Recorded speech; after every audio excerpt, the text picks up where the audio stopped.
নমস্কার, আমি মন্দিরা। আমি চলে এসেছি নতুন একটি ব্লগ নিয়ে। আশা করি আপনারা ভালো আছেন। আমরা যাচ্ছি দুর্গাপুর, মা, আমি, মেয়ে আর ভাই। আর তাই চেপে গেছি ট্রেনে। আর আপনারা নিশ্চয়ই বুঝতে পারছেন আমার গলা শুনে, আমার তো ভীষণ সর্দি হয়েছিল। আর তার জন্যে আমি এতদিন ধরে কোনো ভিডিও আপলোড কিছু করিনি। আর এই ভিডিওটা, এটা হচ্ছে আগের সোমবারের ভিডিও। আমরা রবিবারে, না সরি, আগের রবিবারের ভিডিও। আমরা রবিবারে গিয়েছিলাম দুর্গাপুর, আর ট্রেনে করেই গিয়েছিলাম। আমরা আমার বাপের বাড়ি বা শ্বশুরবাড়ি যেখানেই যাই, ট্রেনের সুবিধা সেইভাবে নেই। তাই দুর্গাপুরে আমার এক মাসির মেয়ের বাড়ি, আর সেখানেই গেছিলাম ট্রেনে করে। আর ট্রেনে যেতে তো আমার ভীষণ ভালো লাগে, আর আমার মেয়েও সেটাই দেখছি ভীষণ পছন্দ করছে। আর ও যে এত আনন্দ করছে কি বলবো, একবার সিটেতে বসছে, একবার নামছে। আবার জানেন, নিজেই সিটে উঠছে, নামছে, বসছে, যে সে কি আনন্দ। বাচ্চা মানুষ নতুন নতুন কিছু যখনই চাপে না, ওদের একটা যেন ভীষণ আনন্দ। আর ওরও সেটাই হচ্ছে। আর এই যে মামা নিয়ে ওকে একটু বেড়াতে নিয়ে গেল ট্রেনের মধ্যে, কারণ ও তো এক জায়গাতে বসবার মেয়ে নয়।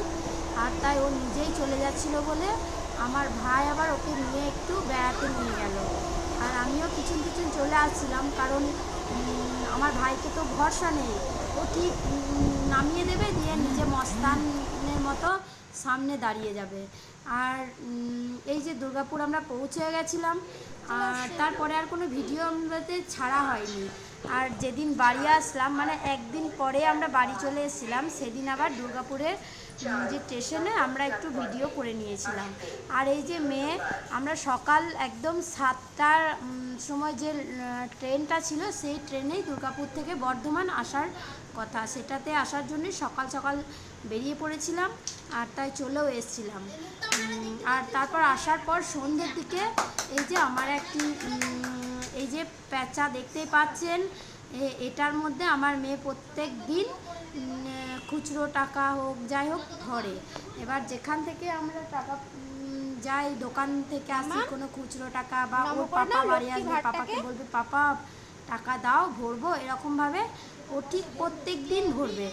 আর এটাকে প্রত্যেক দিন ও প্রণামও করবে এইভাবে। আর জানেন তো, এটা আবার একটা গল্প আছে। আমার ভাই এইটার ভিতরে আমি কিছুদিন টাকা ভরছিলাম, ও না ঠিক বের করে নিচ্ছিল। আর এরপর থেকে আমি রাগে কিছুদিন টাকাই ভরিনি।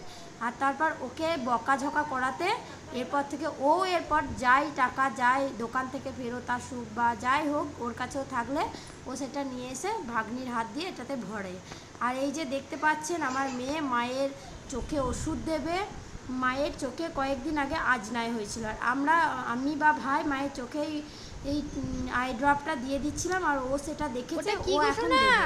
তাই আমি যে ওর কাছ থেকে কেড়ে নিয়েছিলাম, তাই দেখতেই পেলেন একবার কান্নাকাটি করছিল, ও কাঁদতে লেগেছিল। আর তাই আবার ওর হাতে দিয়ে, ও দেখুন কেমন নিজেই ওষুধটাকে এই গোলা থেকে বের করলো, বের করলে নিজে আবার মুখিটা খুলে ওষুধটা দেবে, আবার ঠোঙাটার মধ্যে ভরবে। মানে কি বলবো, এত পাকা হয়ে গেছে যে যেটা করবে সেটাই ওকে করতে হবে।